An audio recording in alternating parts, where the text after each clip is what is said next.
And welcome back to the Cover 3 podcast here on CBS Sports. That's Tom Fornelli. That's Danny Kanell. I'm Chip Patterson coming to you live at youtube.com/Cover3 and everywhere you get your podcasts on demand. Thanks for hanging out. Smash that subscribe, smash that like, and come and join us in the chat, a.k.a. the Cover 3 Tailgate, where Jack said, Spotify Wrapped told me I spent 10,609 minutes listening to Cover 3 this year.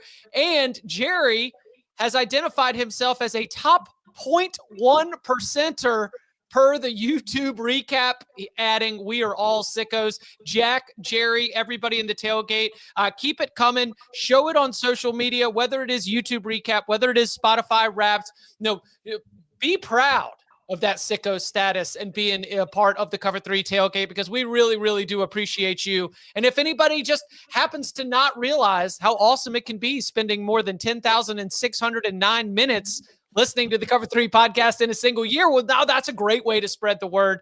We appreciate it. I know everybody's seen it. It's great to see everyone showing their appreciation for the show. Love that. I don't know that I've listened to that many minutes of this show, and I'm on it. I might have on my Sunday morning jogs when I go listen to the Instant Reaction show. If we were to actually know when a host is listening or not listening during the show, I think Danny might be second. I think that I listen the most. I think Danny, if you include his listening on the runs, he probably listens the second most. And then it's TBD between you and Bud on that one. You know, I'm in third. Okay, Bud's in fourth. That's okay. We figured that out. By the way, Bud is not in jail. He's actually doing the heavy lifting, which might be community service, honestly, because he is covering National Signing Day and I looked at this last night, 148 of the top 150 prospects are committed as of Tuesday night. Mm-hmm. And this is the early signing day. However, we're always looking at Flip Watch. And one of the things that Bud is doing, CBS Sports HQ, the CBS Sports College Football YouTube channel, as they are giving you nonstop coverage, he's at least able to digest it, right? This is why this position was good for this team. These are the moves that this coaching staff has made. And those are the lessons that I enjoy learning. Those are the lessons I'll be checking out. And we will be bringing you a best of Bud's signing day recap here at youtube.com/Cover3 and in the audio feed wherever you get your podcast. So it's a huge signing day for the Pac-12. For the new Pac-12, like Boise State and... No, I'm just saying USC and Oregon with the top two classes in the country. Pac-12. Look, whatever, quick signing. I was like, man, Jim Mora's crushing it. As Lincoln Riley's name continued to be floated by, NFL writers or, I could not come back to the fact that they just invested all this money, all this time, and all this energy to build out a new personnel department. They had 30 plus commits in a class that ranks number 1 in the country. It just seemed very silly to me that Lincoln Riley, as much of a flashy name as he may be, and as many insiders tried to say representatives of, if I am someone who invests that much in a project, I don't think that I leave it. So, yeah, I mean, if they close this thing out, USC has not had a number 1 class in the Lincoln Riley era, and so this is a big day for the Trojans, the Big Ten Trojans, of course, at this point. All right. Before we get into some coaching carousel talk, including a retirement at Kansas State, catching up on some of the hires at UCLA, Kentucky, Cal, and more, we got some big games this weekend. Why don't we break them down?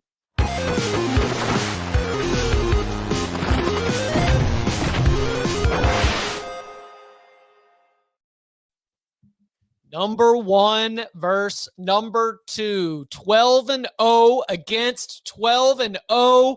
Lucas Oil Stadium, Indianapolis, Indiana. Red everywhere in that stadium as Ohio State and Indiana faithful will pile in for what should be an absolutely colossal matchup. Of course, Ryan Day and Curt Cignetti did play last year. It was a game that Ohio State was able to win at the lines of scrimmage.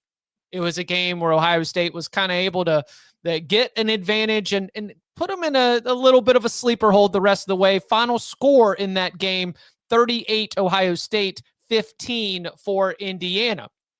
So I wanted to start with this. Tom, what has changed? What have been, because I know there are multiples, including the quarterback, Fernando Mendoza, one of the best players in the country, but what have been some of the ways that Indiana has changed the math on this matchup in your eyes? I think the biggest changes are on the lines of scrimmage. I agree.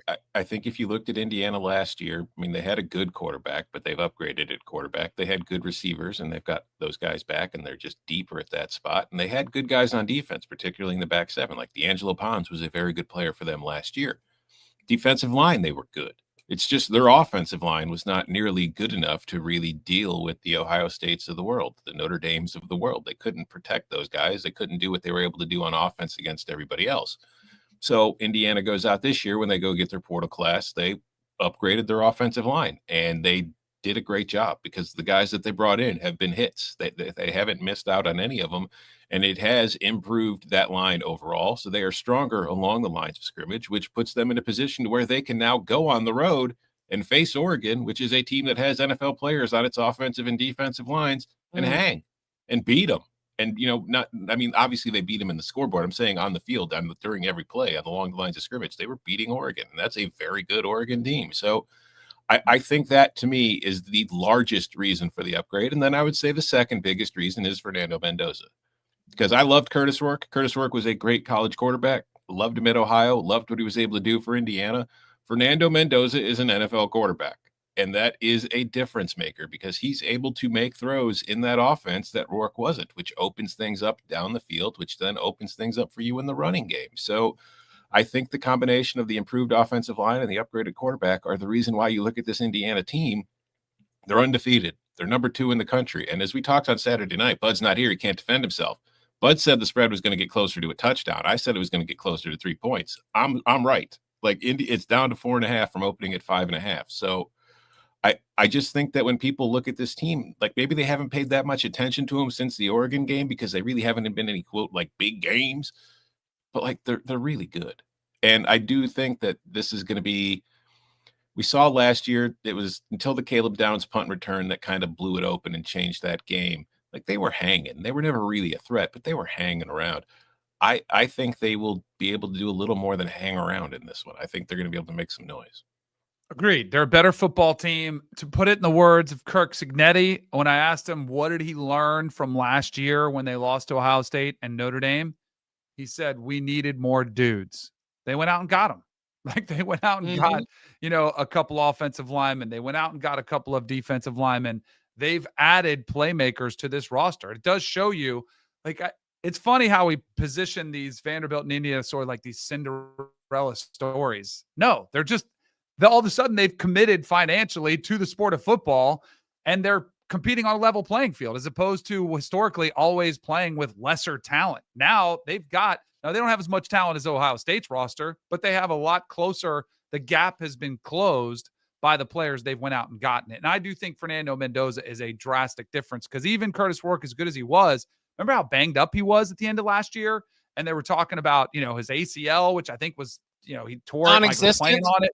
Yeah, exactly. I forget what the medical, actual injury was, but he was like a statue back there. He could not move at all. And not only do you get an upgrade as somebody who's a better passer, but he's also mobile so they can move around the pocket. He can escape pressure if it's there. So I think this is a drastically different Indiana team than last year's. And as Tom pointed out, I thought last year's game, as much as it felt like domination and everybody's like, see, Indiana sucks, they don't belong, their defense actually did a pretty good job against Ohio State's offense. Now, some of that could have been game dictated because Ohio State was with a lead, but I still thought their defense last year played pretty good against Ohio State's offense. Yep, I would agree with that. What about the Ohio State side, Danny? The Buckeyes, they lost 14 NFL draft picks, and now here they are again with what is like the number 1 team in the country, positioned to maybe go back-to-back. And as Tom Fornelli, I'm going to keep repeating it because it's a pretty good thing to throw on the record that if Ohio State wins the first 2 years of the 12-team playoff in back-to-back fashion, it is, as Tom mentioned, one of the most impressive feats in college football history. It is the. Going back-to-back 12-team CFP winners. How has the math changed in terms of the way that you evaluate Because I think it's a very different team, even at the elite level, in terms of trying to figure out how to prepare for them. They're a better football team too. I think they're a better football team than they were last year as national champions. They're more complete. The thing I love about this team, specifically with the offense, is I love how Ryan Day has managed this roster, managed younger team, and specifically the offense. Like I remember, and I took some heat from Ohio State fans. Like I don't know if Ryan Day trusts Julian Sayin, and they were all like, "Oh, what are you saying?" Like, no, he didn't have to. He didn't have to risk him. He was pretty close to the vest. He had him throw some, but he didn't want to just throw him to the wolves. And then he started opening up more of the offense, and then all of a sudden, Julian Sayin starts to flourish, and he gets better. And then I remember after the Wisconsin game, it was like, where's their weakness? Like, well, they're not running the football really good. Well, if you looked at the last 4 games of the season where Bo Jackson has rattled off 4 out of the 5 final games of the season, Bo Jackson has rushed for over 100 yards. And it was interesting because when we were talking about that was after the Wisconsin game, which they dominated, but they didn't run the football in that game. So then it was like, all right, we figured out Julian Sayin first. We kind of figured out some of this shorter passing game. Then we open it up. Now we're working on the run game. Like it's all been a culmination. And I think this ties in with the load management stuff that Ryan Day talked about. It's not how you're playing in September or October. It's how you're playing in November, December, and January. And I think this team is like primed to just peak at the right time. The Michigan game, by the way, the first time Bo Jackson's had more than 20 carries in a game. Tread on the tires, deep room. CJ Donaldson gets in there. I know Peoples was a little bit more of a factor early on, but I thought, man, it's way different than when you had Quinshon Judkins and Travion Henderson back there. And it's not going to be that, but they still have very much with their commitment to it, I think improved their run game in a big way. Yeah, and to further that point, like Ohio State has run the ball on over 60% of its snaps 3 times this year. One was the opener against Texas, which obviously it's your freshman quarterback. You're not going to, his first start, you're going to try to take as much off his plate as possible. Then the last 2 were the last 2 games against Rutgers and against Michigan. So there is kind of like, if you start looking, like Danny's kind of touching on, you do feel like there's a method to the madness of what they've been doing all year, where it's like every single week they're just kind of stacking more and more and working on thing after thing to that way they can peak at the right time, which is not all that different than what they did last year. It's just the difference last year was they lost a couple games on the way. This year's team has been undefeated. So I do think the primary difference is, you might have the greatest college football defense we've ever seen. As far I can't remember what the stat was that they showed on the broadcast after the game, but I think it's the first team ever to go through a whole season without allowing 17 points. Like, that's incredible. And then you look at the offense, like Will Howard was a very good player for Ohio State. Will Howard did a lot of great things for them. He really helped them out in the red zone because his legs gave them a dynamic that they hadn't had. And size, big body, he exactly. could go in there and bang in short yardage situations. He was very much like a plow in the red zone to get into the end zone. And then you could combine him with Judkins, and they were really difficult to stop once they get inside the 5. But now with Sayin, your passing game is far more open than it was with Will Howard, because Sayin can make throws that Will Howard just couldn't. So you're able to better take advantage of the talent you have at receiver than you were able to with Will Howard, although that's not a knock on Howard. He did a very good job taking advantage of it. Just now you can do more. Like if you watch their passing game, they're doing more things. So I do think that this team is better than last year's team. And I think that overall, like last year's team was very veteran, particularly on the defensive side of the ball, and they were talented. Like these guys were all going in the NFL draft. But I think this defense is more talented and it's more athletic. And I think you're going to see, like you saw those guys going in the 3rd, the 4th, the 5th round last year.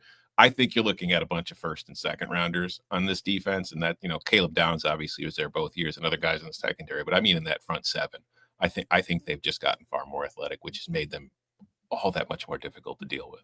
But some of them are returning guys who've just made a jump. Who've been, Caden Curry is your perfect example of somebody who's gotten a little bit more. Arvell Reese, another guy who has just made a jump in a really big way. Caden McDonald, right? Just really, really impressive coaching development all across the board here. So what's the X factor? Where is this game decided? In Indianapolis at Lucas Oil Field. You ran the numbers for me, Tom. Can you not do more? I can't run the numbers on this game. I mean, it was very obvious who the two teams that were going to be playing in this game was, but I don't know, man. Like, if you look at Ohio State, I tweeted this out a couple days ago. Like the Big Ten standings, if you went against the spread, Ohio State's 9-0 straight up and 8-1 against the spread. So, like, it does, based on how things have worked out. Like, my initial gut reaction is, okay, well, Ohio State's going to win this game. Ohio State's the best team in the country. And I still think Ohio State is the best team in the country, win or lose, depending on how this one looks. But I do think Indiana's got a very good shot of winning this football game. I think the one thing I'm most confident in is that it won't be a shootout. Because I do think Ohio State's defense is legit, and I do think they can slow down Indiana, but I also think Indiana's defense can slow down Ohio State. I'll say whatever team can rattle, throw off, pressure the opposing quarterback. Mm-hmm.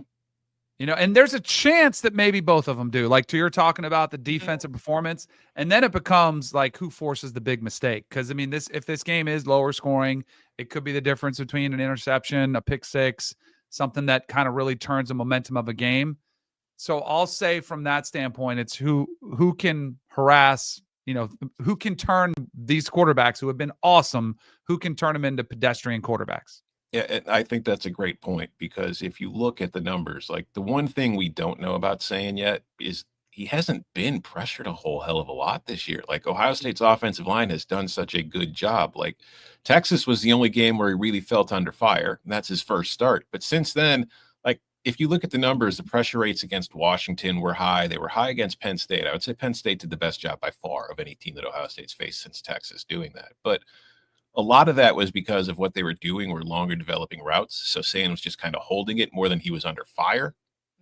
So if Indiana can get him pressured, we haven't really seen him a lot in that situation. And the one time we did see him, he didn't have the greatest game. Contested catches. That's what I keep coming back to, because especially with Elijah Surratt back in the lineup, remember we had Becker emerge as another when Surratt was out. Omar Cooper, somebody who can obviously make athletic grabs, and I don't need to spend many words to describe to you that yes, Jeremiah Smith and Carnell Tate can go make contested catches as well. I come back to those Clemson Alabama epics, and it just came down to, you know, who could go up there and grab those jump balls. You know, you had an NFL quarterback. We've got two NFL quarterbacks. You've got defenses that are loaded with future pros. And yes, Indiana too. I think Indiana's got future pros on that defense as well. All-American candidates, future NFL draft picks. So it's the guts to let it go as a quarterback, the confidence in your wide receiver to go make a play, the wide receiver and the DB battling it out. And then, and I hate this last piece, but it has to be acknowledged, because this is a big game breakdown. I'm not going to make this part of my locks, but how they're calling the game. You know, like how much are D'Angelo Pons or how much are Caleb Downs? Like how much are these defensive backs going to be able to put their hands on the wide receivers? How strong are these wide receivers to make plays through it? I think that's going to be the spot where, like, if you're Indiana, I kind of think that you've got the big-bodied wide receivers to be able to just go make plays. We'll see. That's going to be one spot that I'm going to keep an eye on. I do think one interesting aspect of this game, like I do think getting off to a good start is important for Indiana. Because Indiana has not really been in the position like we saw against Penn State. They had the comeback. That was the only time that they were in a spot where they were truly in trouble. Like even if you go to the Oregon game, they were never trailing in that game. Like Oregon tied them a few times, but they were never trailing. And I don't think I do wonder mentally if Indiana falls behind early by Ohio State, and you just know how good that defense is, if it just kind of creeps in. It's like, oh man, we're done. We got no chance here. Like we got to come back against these guys. What do you? Noah, our lovely producer at HQ, obviously not a huge fan. He's like, "Are you on cover 3?" I'm like, "Yeah, I'm working." He should know that. This is appointed listening. Just unbelievable. Unbelievable. Yeah. Becker at 6'4", EJ Williams is 6'3", Surratt 6'2". You know, we'll see if they're gonna be able to go out there and make those plays. Anything else here? What do you have your eyes on? I've seen some talk about like what do either of these teams care about? Like why do they even need to try?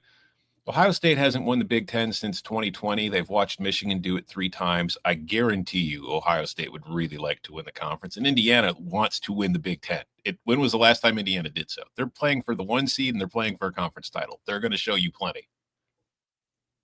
I'd say, and I can't even tell you who they are, but if this game is close and these like we talk about the quarterbacks not being under pressure, neither of these kickers have been under much pressure. Ooh. And if there is a game, if there is a game-winning situation, I don't know who to trust. Don't put it in the feet of your kicker. Yes, please don't. I mean, you are indoors.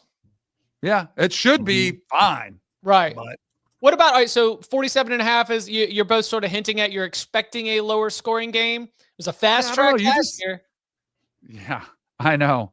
That's where I'm like, I don't know, because you talked about the playmakers on the field for Indiana, and we didn't even have to talk about Ohio State's playmakers. Everybody knows who they are. I mean, I'm leaning towards it, but I'm not. I got to write my column later today, so I haven't really dug into it that much from the gambling aspect. But yeah, I am leaning towards the under here. Yeah. Also, I will say, because I mentioned it, Indiana's last conference title was 1967. That was a split. Their last outright, 1945. Also, if we're going to say, I don't know who I would give the coaching edge to, but these are 2 of the best coaches in the sport right now. And we have had discussions with both of them, over the last couple of years.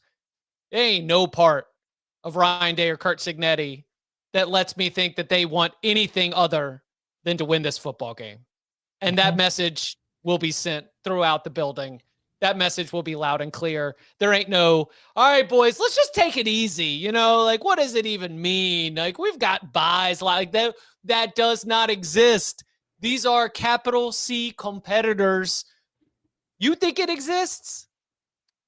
I'm just saying, we've seen, like, what if Jeremiah Smith or Carnell Tate are kind of like, that first series, I don't know, just kind of tweak something.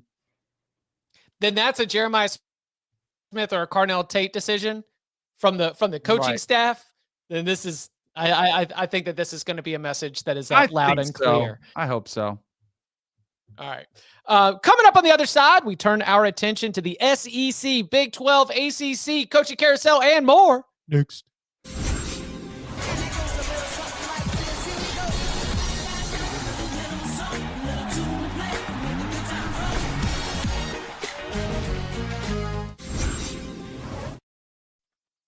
Back here on the Cover 3 podcast, Atlanta, the Big Body Benz, Georgia will be taking on Alabama. This is the 5th time that Georgia and Alabama have played for the SEC championship in Atlanta since the game was founded in 1992. Does anybody know what the scoreboard reads in those matchups? In Atlanta? The SEC championship. Yeah, so in Atlanta. I would assume so. Yeah, I was always in Atlanta. I mean, Alabama's won them all, right? It's 4 for Alabama, 0 for Georgia. The Bulldogs are 2.5-point underdogs and have never beaten Alabama in the SEC championship game. That would be the 2012 SEC championship game. That would be the 2018 SEC championship game, 2021 SEC championship game, and 2023 SEC championship game. And yeah, if you want to tack on the Tua to Devonta Smith as just a little bit more of nightmare fuel for Georgia fans after the Bulldogs blew a 13-0 lead in that national championship game in this very same building. Yeah, there's a lot of vibe stuff going on here for the Dogs. So are you saying Georgia would rather play this game in Indianapolis? Because that's the last time they beat Alabama. Yeah. Hey, there you go. That could be a great call here. So what are you concerned from the Alabama side? I just sort of gave you the fan, sort of the way that fans are feeling about this. Are you concerned from what we've seen from Alabama in the last couple of weeks? Yes. Okay. That's real concern. That like this ain't a switch that can be flipped where all of a sudden they're going to get back to the very best versions of themselves, because they have not shown the best versions of themselves in the last couple weeks. I mean, it's very possible they could. They're a very talented team. You could see them get their act together, but just, I mean, I talked about it on Saturday night. Like the last month, Ty Simpson and that offense have been not at where they had been. I mean, and again, this was an offense that all year has been playing one-handed because they haven't really been able to run the ball. And we saw them run the ball a little bit against Auburn. It's just, and it was encouraging, but Jam Miller's banged up. We don't know how healthy he is. They lost Cuevas. He's probably going to be missing this game. And I think these are big deals for them on offense, but just overall, like Ty Simpson has looked more rattled in the pocket. And I think part of that has been the protection and the pass rushes he's been facing. But I worry that when you ask a quarterback to pretty much be your offense for an entire season and to carry you, that as it goes on and that weight just kind of starts to get heavy and you start feeling like you have to do everything, you start pressing and you start maybe trying to do too much. I kind of feel like Ty Simpson, when I watch him play, is trying to do a little too much right now. And I think that is a concern. But the good news is he's going up against one of the worst pass rushes in the country statistically. So maybe he's going to have all day in the pocket to pick them apart.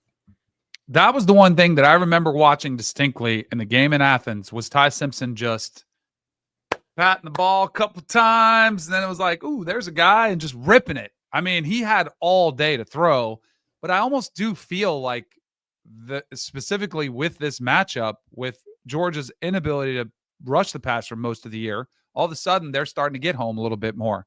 They've been a little bit more successful, and Alabama's pass protection has broken down some as teams have been like, oh, they really can't run the football. Like they haven't been worried about that. Like, so I feel like these two, Alabama's offense is headed the wrong direction. Georgia's defense is headed in the right direction. Feels like it should be Georgia's time for the taking. Hey, Kirby's only 1-7 against Alabama. What could go wrong, right? Nothing. Jeez. What about the Gunnar Stockton of it all? How Georgia's offense? I was surprised. Do you think the Georgia Tech game was more like, we're in control of the game, let's not screw this up, let's just win? Because they were a little bit more conservative on offense than they have been, at other times this season. I thought Gunnar Stockton was going to put up big numbers. He did not. Yeah, I thought it was sneaky. I thought it was sneaky disrespectful. They treated Georgia Tech like Charlotte and Marshall and all these. Like, what? No, we've done enough to win the game. Let's pack it up now. Right, but early. Yeah. And without much of a lead. No, they didn't have to. 7-point game. Yeah. I don't know what to make of the Georgia Tech game, which, by the way, was also in this very same building. About 8 days from when kickoff is going to be. Does Georgia feel like the third best team in the country to you? I think there's a lot of margins for that different. I think they're in a whole slew of teams that are kind of tied for fifth. That's what I kept saying. Is like we got a 1 and a 2, and we got like 4 teams tied for fifth. Yeah. You can tell me Oregon's the fifth best team in the country, Georgia's fifth best team in the country, but it's a spot where for the Dogs you have to make sure that all of this defensive progress that's been made, it has to show up, because Kalen DeBoer had Georgia's number in the first half of that game earlier this season. Now, credit to the Bulldogs, went into halftime, made the adjustments, clawed back into that game. If Cash Jones shakes off that tackler, they convert the 4th down. Who knows? Maybe Georgia wins that game, which would be absolutely massive. But I still, and even going back to last week in the Iron Bowl, 17-point lead that Alabama blew. They got that 17-point lead by a fast start. Do you expect another fast start for the Tide? See, that's an interesting thing to consider, though, because that's the one thing about these rematches where when you've seen what the other team has done and you've figured things out, because as you mentioned, like every point Alabama scored in that game came in the first half. Every one of them. And it was all they needed. They did not score in the second half. And you can look at it, and on the flip side, the one thing Georgia did do well in the game, I mean, they ran the ball very, very well. Chauncey Bowens averaged nearly 10 yards per carry. As a team, they averaged about 7 yards per carry. So does Alabama come into this one? Like, Alabama's run defense is not elite, but it's good. Do they come into this game having made adjustments to take that away, to kind of force Gunner to do it more kind of like Ty Simpson style, put it all on your back? And is that a very good thing for Georgia? I think it could be, but I don't know. Like I do, if I'm Alabama, I am certainly probably prepping something different than what I showed in that game, because it was clear Georgia figured out how to take it away. And I don't think that's an impossible thing for Alabama to do. They've got Kalen DeBoer, they've got Ryan Grubb. Those two guys have been doing it for a very long time. I think they could figure some stuff out that they think will work against Georgia and bring it out. But I don't know. That's the thing about these rematches, because the teams kind of have a better idea of what works and what doesn't, and you don't know who's going to adjust better than the other. But I will say, based on what we have seen in the second half of games all year, I do kind of give Georgia an adjustment edge. Yeah. And even in that game, Mm-hmm. in the first time, Alabama had 2 14-play drives in the first half of the game against Georgia. That was wild to see in Athens, a team like methodically marching the ball down the field against a Georgia defense. I don't think that happens again. I think you could see a big play potentially. That's where I think Kirby will make the adjustment. And I think Alabama will struggle more offensively. I think their offense will come more from big plays. In last year, Kalen DeBoer's first matchup with the Bulldogs last season, 30 points in the first half, 11 in the second half. In this game, in the game earlier this season, 24 in the first half, 0 in the second half. So averaging 27 first half points per game in 2 games against Georgia, averaging a little under a touchdown in second halves against Georgia. Fast start for the Tide. Not unfortunately, but to me, certainly feels crucial to give yourself the best chance to be able to win. Fun little fact here. Yep. We've talked about Alabama's rushing offense not being good all season. There's only one game all year in which they have not managed one explosive run. Do you want to guess which one it was? Was it Georgia? Yeah. Because Georgia's run defense has mostly been there throughout the whole year. We have decried, or we have wanted for a little bit more in terms of that classic Michael Williams coming through with the strip sack, take it back even further to the title teams. We don't have that, but they have been rock solid. They have been rock solid all throughout. Let's say Georgia's up by 2 touchdowns. Let's say 10 points, 11 points. And they have the ball. And let's at the Georgia-Florida game. And they could score another touchdown. Do they do the SEC a solid and take a knee? No. Or do they go for the jugular and try to kick Alabama out? I think they just try to win the football game. Yeah. You can get injured in practice on a Tuesday. I love that. Yeah. Such a good line. So good.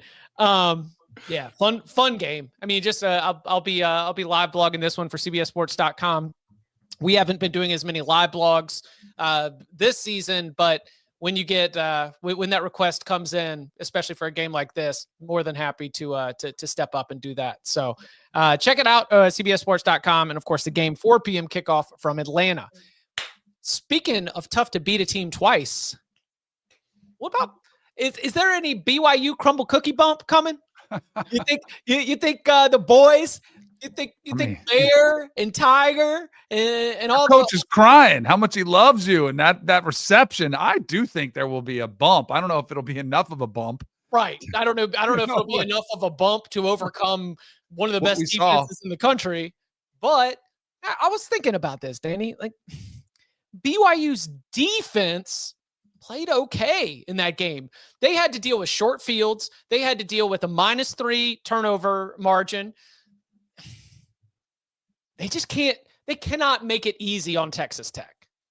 And if they don't, then they'll have a chance. But man, they got to find a way to block Hunter and Bailey and the rest of that defensive front, Rodriguez, and avoid the strip sack that sets up the easy touchdowns, because I think BYU's defense in the first game was solid enough that I think it will be difficult for Texas Tech to string together 10, 11, 12 play, 75-yard drives type stuff. Yeah, but BYU also has to put those together. I know, but they got rocked in the first game on the scoreboard. they got rocked on the field too, Chip. I know. Bud is not here, but I will ask Bud's favorite question. Are we sure that these guys can block Texas Tech? No, Do we know that they can? My No, answer we is know that they can't. We yeah, saw right. now, taking what Bud says, I'm going to go against Bud where injury or turnovers are luck. No, they're not. BYU had 3 turnovers in that game, and it was largely because Texas Tech was beating the hell out of them and forced those turnovers. Like they were just overpowered. So this is a different situation to me than the Georgia-Alabama rematch because I do feel like those teams are more evenly matched. I don't think these teams are that evenly matched. I think that, I mentioned earlier in the show that Ohio State has one of the greatest defenses of all time. And I think that has really overshadowed the fact that Texas Tech's defense is also really, really good. Like it is along the lines of the Georgia defenses that we have seen in recent years. Now, granted, the competition, you're going to argue they're playing in the Big 12. It's different than Georgia playing in the SEC at the time, blah, blah, blah. I don't care.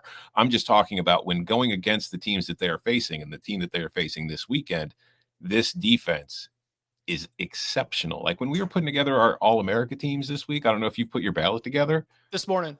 There's legitimately an argument to put 3 of Texas Tech's defensive linemen on your first ballot.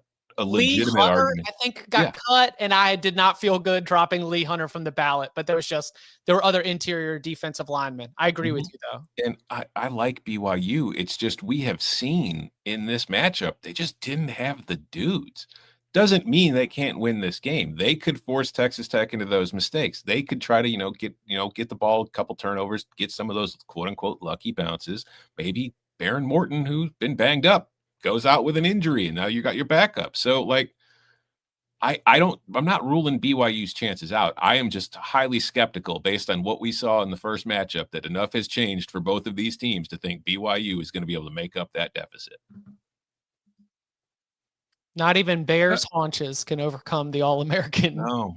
They just could not run the football. Yeah. I mean, LJ Martin, it was not, they held him to 67 yards rushing. Yeah. Now it was in Lubbock. It was in Lubbock. That was an incredible home field advantage. Game day was there. It was off the charts. But is a neutral field going to do that much of a difference? No. I did think for the first time, I thought Bear Bachmeier was clearly rattled, which you would expect a true freshman quarterback to do. I mean, maybe they run the ball a little bit better and their defense keeps them in it. I think that's the recipe for a BYU upset, is a low-scoring game where it's, 13-10, 17-14, something like that.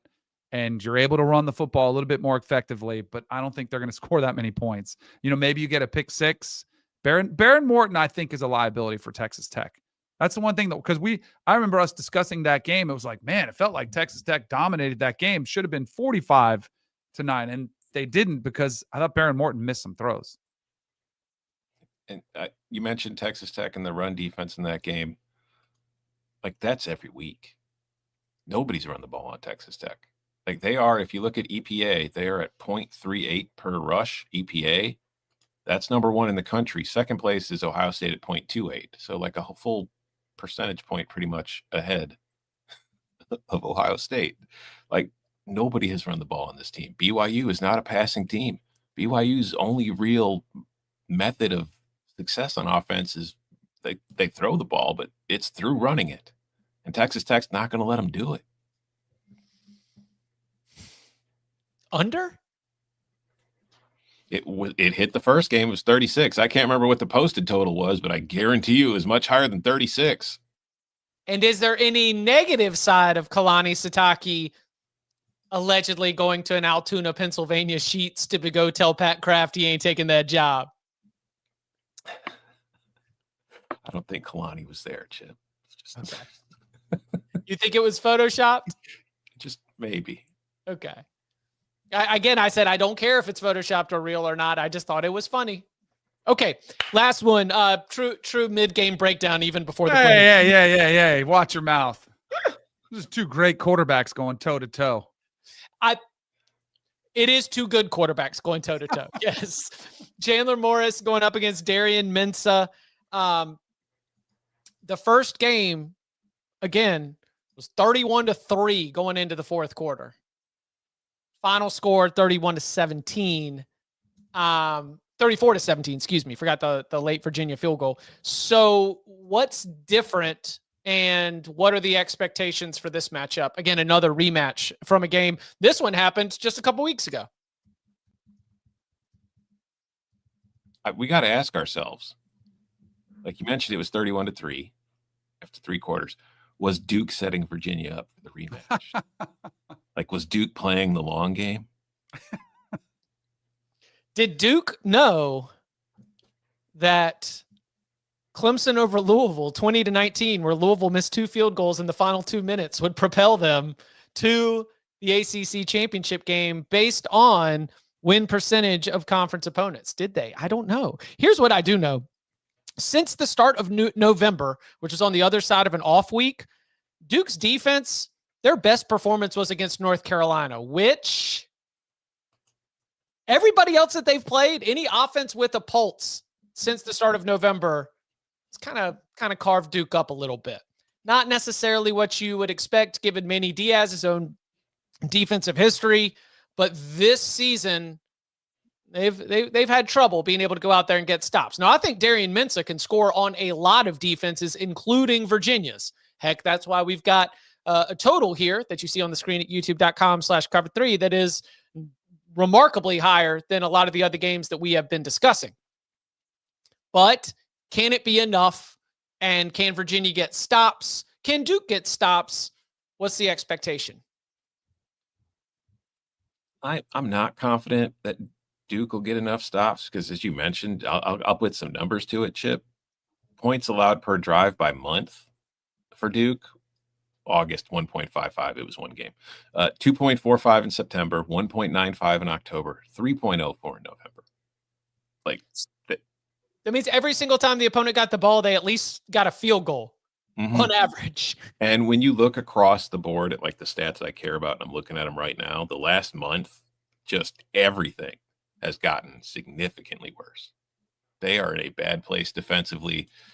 I mean, I don't know if it's just everything's kind of on tape, so their opponents have figured stuff out that maybe was confusing teams earlier in the year, and now everybody's just like, okay, this is what they're doing when they do this. But defensively, this team is a mess. Offensively, I think Virginia, they're not. I mean, it's neither of these teams is elite at anything, but I think offensively, Virginia is good enough to where, as we saw in the first game, I do think they will be able to move the ball. I think the bigger question in this one will be, can Duke have a better offensive performance in this game than they had in the first one? Yeah, that's their recipe, is sort of the opposite of BYU having a chance. This one has to be a shootout for Duke to want to win, which we could see. I mean, that's why the point total is high. I just go back and I was watching the UConn game, and it was like UConn had the lead and then Duke would score, and you'd be like, all right, well, now they got to buckle down and get a stop. And they just could not stop UConn's offense. I mean, so I don't picture them getting many stops. I want to say McKenzie said that their sports line model had Duke as a favorite. Yeah. You think that makes sense? I don't agree with it, but I know that the early action on this included as soon as it was posted, it bumped down to 2.5, and then I think it's gone back up to 3.5. There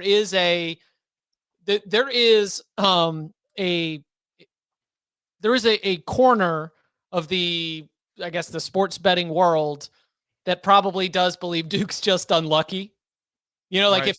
if you think that turnovers are all luck and have nothing to do with, I don't know, your ability to hang on to the damn football. Right. Like turnovers can be a skill to some way. If you look at the yardage differentials, the success rate differentials, like you go back to the Georgia Tech game, you go back to some of those earlier games, then yes, you may feel as though Duke is due. I do not. I want to make it clear, I am not in that category. I think that Duke's issues with turnovers, I think Duke's issues with special teams and the kicking game, I think that is just kind of who they've been this season. And I think you cannot imagine as though the coin's going to flip the other way, because do you know what this is? This is the coin flipping the other way from what happened last year. They won 9 games last season. 5 of them were 1-possession games? Maybe even 6 of them were 1-possession games. So the water is finding its level. I don't know if I'm going to jump on the other side of, I'm not going to jump on the other side just thinking that Duke's due to not turn it over, especially in this spot. I'd like the turnover thing just something I've been written about for a few years now. If you look on the season turnover margin, Duke's 25th. They've got a positive turnover margin. So even if you want to argue that's luck, argue it's luck. When it comes to points off of turnover margin, Duke's 65th. Duke's not unlucky. They're just not good enough to take advantage of the turnovers. I mean, Duke was only 14-13 versus Big Ten powerhouse Illinois. So, I mean, clearly they're capable of playing against the best competition in the country. If they just hadn't turned the ball over 5 times. And I think 4 more in the red zone, weren't they? Yeah, Yes. If they just hadn't done that, they would have won. Mm-hmm. All right. Coming up on the other side, we'll check in with Day Trading Danny, get a little coaching carousel update, and then maybe a quick run through some of the biggest storylines from the rest of championship weekend and more. Next. When you need your sports news all the time, we've got breaking news to bring to you. CBS Sports HQ gives you a snapshot of all the sports that matter to you. When you need your sports in a snap, find it on CBS Sports HQ. Streaming free anywhere you are. Back here on the Cover 3 podcast, it's always, fiscally responsible to check in with your financial advisors. We're starting the last month of the year. Make sure you got everything buttoned up. Let's check in with Day Trading Danny.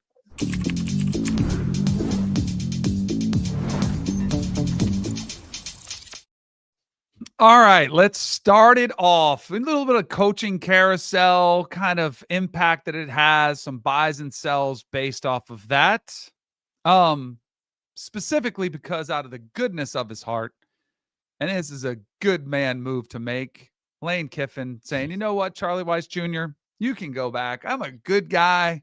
I didn't mean anybody any harm. We don't want to harm the place that I left. He is allowing to go back. I actually am buying this as Ole Miss because I was concerned about Ole Miss offensively with Joe Judge potentially being the offensive play caller. Now that Charlie Weiss is back, I am buying Ole Miss as a team that could win a playoff game, that could maybe, win 2 games, that could make a little bit of a run. I don't think I view them as a national championship contender, but I am buying Ole Miss, and I would have sold them had Charlie Weiss Jr. been gone, not been around, and they're kind of left to kind of figure it out with their top 3 offensive minds gone. So I'm buying Ole Miss here with Charlie Weiss Jr. back in the mix. Nice guy, Lane Kiffin. Wonderful human being. Although, I mean, his players seem to disagree, at least his former players. They were very publicly disagreeing with some of the things Lane said about the way he said things went down in that team. The players wanted much like Lane said, all of national media felt he should have stayed and been able to coach the team when it was just Kirk and Nick. The Ole Miss players who've been retweeting Lane's statement with, that's not what happened. That's not what you said. It's a very different message.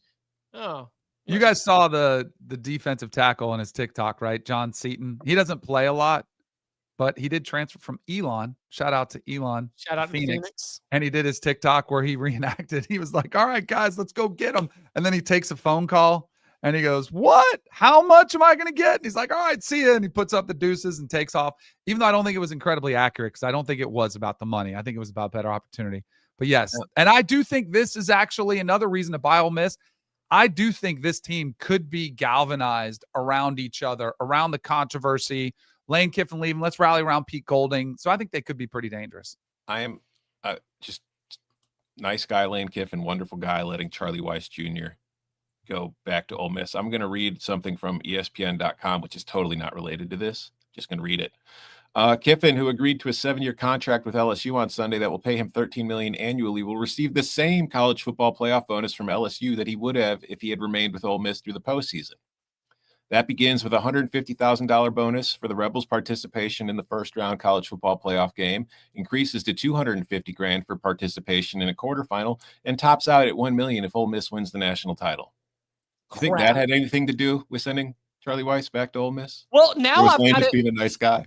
Now I've got to decide whether I want to tank the game to keep Lane Kiffin from getting paid or win the game and have him make money off of this. Mm-hmm.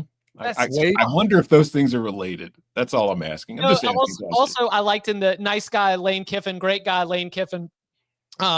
he said in his statement, which again, no one asked for, that he hopes that this would allow the selection committee not to hurt Ole Miss. And Heather Dinich came out and was like, they were done at noon. You released this at 2 p.m. Yeah, like not impacted at all. Not impacted at all. So Ole Miss moved up, even with no Charlie Weiss and no Lane Kiffin. They still moved up one spot in the rankings. Again, a good sign for Ole Miss and their college football playoff future. Just wait till he donates all those winnings to a dog adoption place so they can adopt Juice Kiffin. Also, I am buying everybody from that hot yoga studio airing out all the insane things that he'd been doing. Oh, yeah. Oh, I've not heard any of this. Yeah. Just getting up, walking around, knocking somebody over when they're doing a plank. He had the app on his phone, so he would change the humidity and like all of a sudden turn it way up and everything would be fogging up. You couldn't see anything. He had golf balls that he would just roll around in the middle of these hot yoga sessions. Very, very nice, mature man. Definitely not an overgrown child. Nice guy, Lane Kiffin. Great guy, Lane Kiffin. All right. I have another purchase. Okay. I'm going to buy John Sumrall to Florida. I do think it was one of my favorite hires. I cannot believe they have to do a PR campaign to try to show some support and like, hey, let's rally behind it. This isn't Lane Kiffin, but we can still be okay. I think that's ridiculous. I will say this. I will buy it even more if he's able. Now, we'll see who he gets as offensive coordinator, but if he gets Cade Bell, son of Kerwin Bell, former Florida quarterback who was at Pitt, who has crushed it, that to me would make Florida very dangerous. Now, it doesn't have to be Cade Bell. He could get some other impressive offensive mind, but I think Cade Bell is one of the best coordinators that they've got out there in the game right now. We saw the job he's done at Pitt with Mason Heinchel. Who knows? Maybe that's one where he brings them with him, but I think that would be absolutely a home run. I think, you mentioned Lane giving money to a shelter to save dogs. I feel like Florida fans maybe have like a battered dog syndrome. Like you go to rescue those dogs and maybe their last home wasn't very great. So they're very, very shy. You got to just kind of show them love slowly to help bring them along to make them, a happy, healthy dog living at home.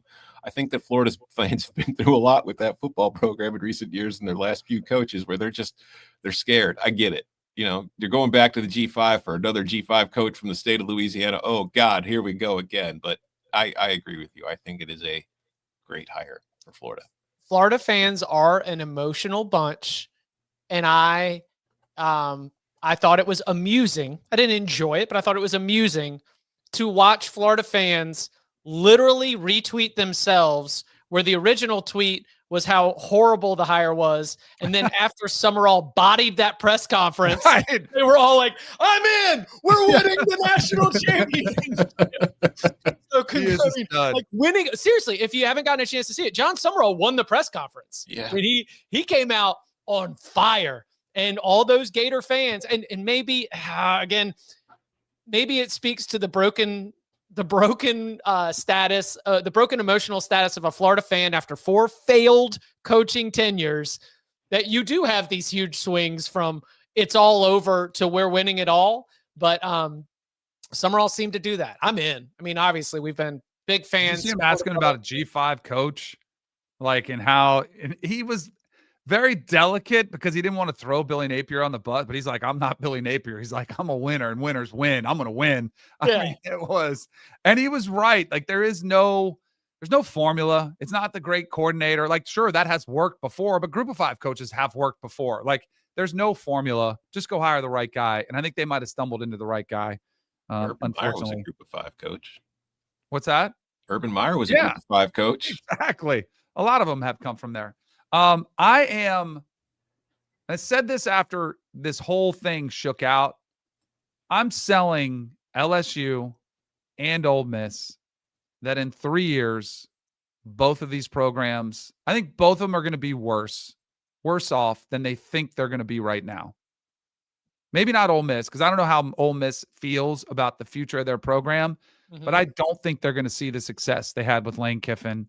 I think their schedule gets a lot tougher. Pete Golding is walking in next year at Florida, at Oklahoma, at Texas, at Vanderbilt, plus an additional Power 4 game that they're going to have to add to the schedule because Greg Sankey's saying Power 4 plus 1 more.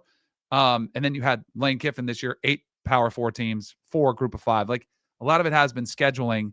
With LSU, again, like everybody's like, oh, I'm a super defender of Lane Kiffin. I think I do not get the over-the-top, absolute pandemonium that we saw in desperation to go get Lane Kiffin. I think he's a really good coach, but I think he clearly has some flaws, and I don't know if LSU is going to get what they think they're getting, which they probably thought they were getting with Brian Kelly. It's like what every coach, every program thinks you're going to get is, oh, this is the guy. He's going to bring us multiple national titles.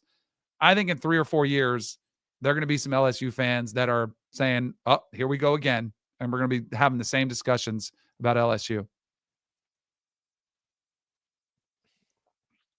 You didn't see, so you're not in on 4-year prediction for Lane Kiffin, 3 playoff appearances, 1 national title? No, I don't even know if it's going out on a limb. This might be this is probably a pretty normal take because I just don't know if it works. All his I thought he was perfect for Ole Miss. Like at a program like Ole Miss, and even Kirk Cignetti was pretty, but when Kirk Cignetti was Indiana, he was asked like, why, you were very bold. You said you were going to beat Purdue. And you said, oh yeah, I'm going to beat, Purdue sucks, but so does Michigan and Ohio State. He's like, we needed some juice. He said I needed to shake things up. Yeah. When you kind of needed some attention, people talking about you. I think Ole Miss needed that. LSU doesn't need any unwanted attention. They don't need cryptic tweets, and they're going to get it. Like they're going to get a lot of trash talk and stuff. So I don't know if it works well at LSU. This one kind of encompasses all that we've seen, and we haven't even talked about some of this news. Man, I want to sell. Like I was very bullish on Oregon coming into the college football playoff. But now, with not one, but 2, both offensive and defensive coordinators going to other jobs, Josh Lupoy to Cal, Will Stein to Kentucky, I'm like nervous. Like, and I know they're staying. They're like, sure, but that double-minded, your mind is preoccupied. You're doing 2 things at once. I have to believe it has some impact on the game plan and your ability to do your job correctly. And sure, I think you could win a playoff game, but the deeper it goes, the closer you get to the portal, the transfer portal, like it has me concerned. So not only am I selling Oregon, I don't know if I'm going to sell Ohio State with Brian Hartline going to USF, because I still think Ryan Day is probably the guy that was doing most of this offense. So I don't think it's as significant. But the Group of 5 representative, whether it's Tulane or North Texas, I'm kind of worried about them, which I'd be worried about them anyway. They're not that good. But I think that this is a major problem that didn't get discussed because everybody's like the calendar around Lane. Calendar's an issue with a lot of these programs. It's for Oregon. And we can even, peel off into some of these other ones. I do think they've got an advantage that maybe some others don't.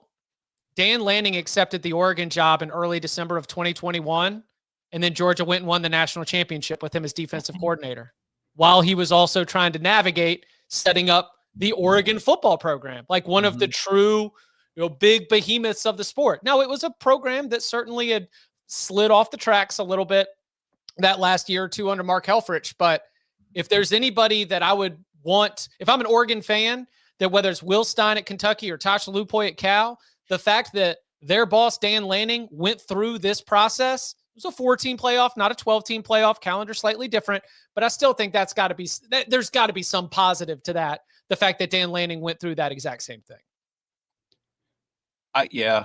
I mean, it's an interesting situation, and it's one we really don't have a huge sample size of what the impact will be. But I do think Oregon specifically, like listening both of your coordinators, even if they're sticking around, like whether it impacts them in the playoff or not, I do think this will be a very interesting test for Dan Lanning going into next season, and that he has to replace both coordinators. And remember, like coordinators, when they move on and they bring their staffs with them, they tend to go through guys that they know.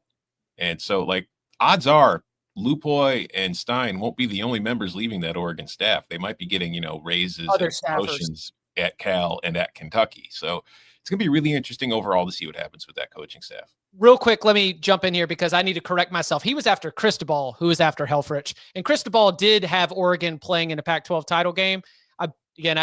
As we're sitting here talking, I'm pulling it off my head. So excuse-moi, my apologies, mea culpa.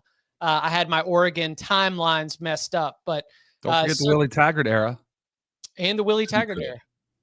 Could. Everybody please tweet Chip, learn ball, Yeah. Let him know he made a mistake, even though he's already corrected it. If you're listening to the show. Even though I've already corrected it. Yeah. I want All Chip's mentions for the next 4 days to be Chip. He replaced Helfrich, or Cristobal, not Helfrich.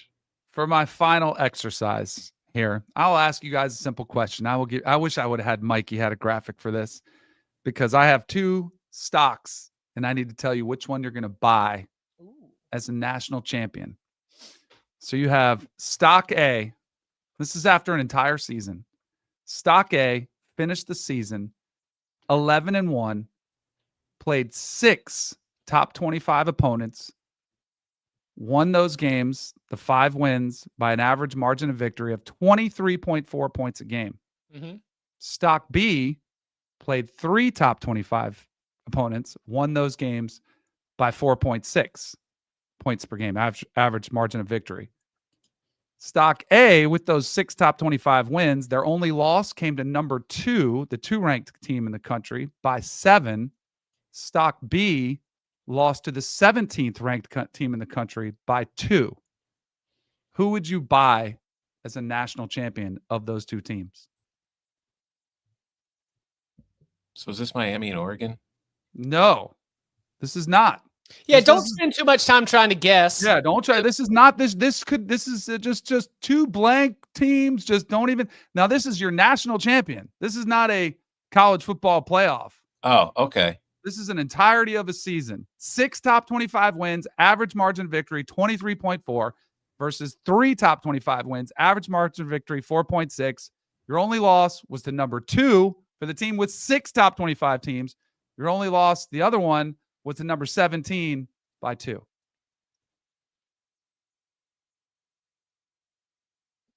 Just say stock A or stock B, team A or team B. A. Yeah. The team with 6 top 25 wins that dominated those wins, right? Suck it, Notre Dame. That's right. Don't tell me about, oh, we stole this. We're about head-to-head matters, head-to-head. The resumes were not similar in 1993. Your sole team that won the national championship in 1993. Thank you. Case closed. I needed a graphic for that one. All these Notre Dame fans out here. What about head-to-head? Did it matter in 93? What happened then? Thank you. Let's go. My goodness. We were out here guessing. We fell for it. Show's going right over. Well, We're going to do it again with Bud. We're going to create a graphic. We're going to see what Bud can do. Stock A or stock B. That's right. God, that was so good. Oh, yeah, we're sitting here. We're like, okay, so that one's Oregon. When he said that they lost to number 2, I'm like, okay, well, Oregon lost to Indiana. Yeah. God, it was so good. Like, who lost to 17? I'm like, is Texas 17? Is this Oregon, Oklahoma? What am I doing? I had to set it up like the entirety of the season is done. I probably could have done a better job of that. But no. No, you laid it out there. Right. You went the wrong way. Clear cut. It shouldn't have been like, wasn't hard. It's easy. Then all of a sudden, Danny stopped walking with a limp and started walking straight, and we dropped our coffee cups. So good. Good Oh yeah, that's good. All right, anything else? That is it. Market is closed. God, that's awesome. We mentioned with just the few minutes we got left of some of these recent coaching carousel updates. What really stands out as significant? What are you keeping your eyes on or moved by? We didn't mention the Chris Kleiman stepping down, Colin Klein in. That's another playoff team that has a distracted coach. You know, I think Colin Klein going back. It said Chris Kleiman stepping down. I think this is one where they kind of got together and were like, look, we want to do something different. And Chris Kleiman was like, all right, I get it. Like, that's your guy. I mean, save some face. Now that all this has happened, unsubstantiated rumors time that I never brought up on the show. Like, I had heard Chris Kleiman was close to taking the Arkansas job a few weeks ago. And I thought that was going to happen. And then shortly after that, we got the press conference where he was talking about how he was, just tired of everybody saying he sucks and how he's given his life to this job. And now he's retiring. Yeah, I do feel like this has been kind of soft firing, I guess is a way to put it. Hey, let's call it a reboot. Let's call it a brand refresh. Mhm. You know, we're gonna flush out all of this season, which has been a no good, very bad season for Kansas State football. We're gonna bring back Colin Klein, and he's gonna have the chance to be able to be the face.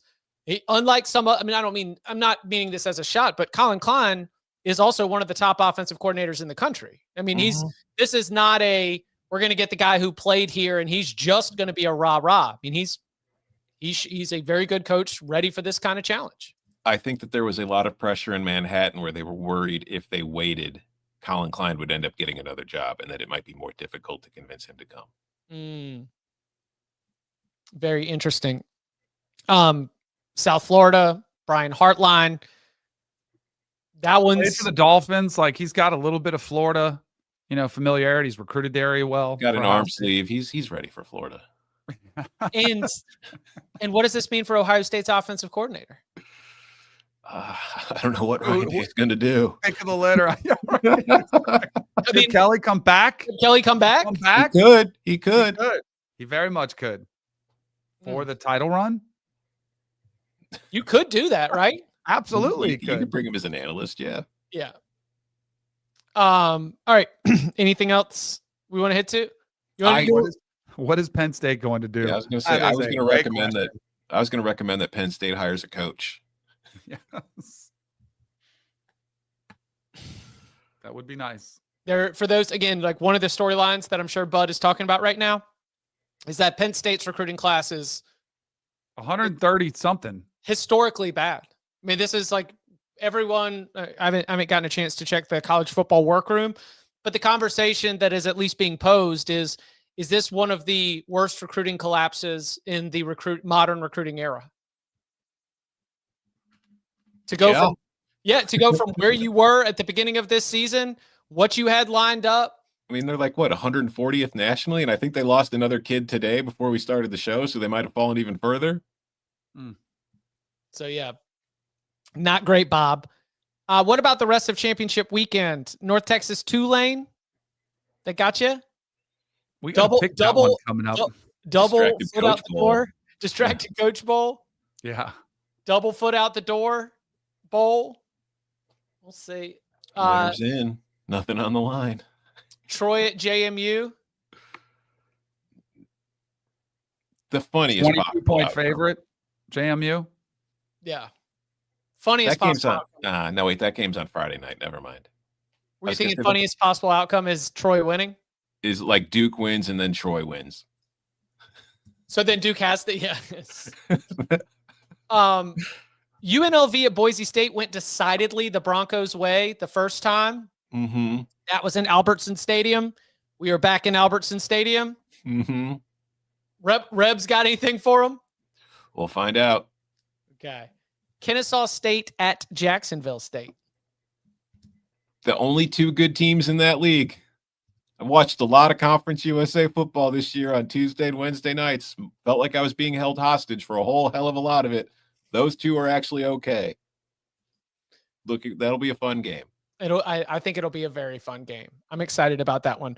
Both of them also are coming into this game off kind of bananas 12th games of the season. For Kennesaw, it was a 48-42 win in double overtime at Liberty. Mm-hmm. Jacksonville State had a game-winning field goal with 28 seconds left against Western Kentucky. It was bananas for both of these teams. So they're both coming in vibing a little bit. And then finally, as is tradition, Saturday, noon Eastern time, you might be watching down in Dallas. But you know Ford Field will have a screen. Ford Field will have a piece of my heart. The Red Hawks, Miami, Ohio, Chuck Martin and the crew hoping to have a better showing than they did last year when they got stuffed into a locker by Ohio. Western Michigan has had a very good season this year, 7-1 in conference play. What are we looking for? What are we expecting in our final edition of MACtion for the 2025 college football season? Give me the team that's been there before and that's out for revenge. Give me Chuck. That's on my notepad. I said, Chuck Martin revenge game? Mm-hmm. Also of note that the player who had both of Miami, Ohio's touchdowns in a 26-17 home win against Western Michigan is no longer with the team. We didn't spend a lot of time talking about Daquan Finn just bouncing, but it'll be and Thomas Gotkowski has had a couple games to get under his belt, including a very good performance against Ball State. So that's sort of another piece of this. While it is a rematch like some of these other games, Miami, Ohio has changed with a quarterback who up and left the team in the middle of the season.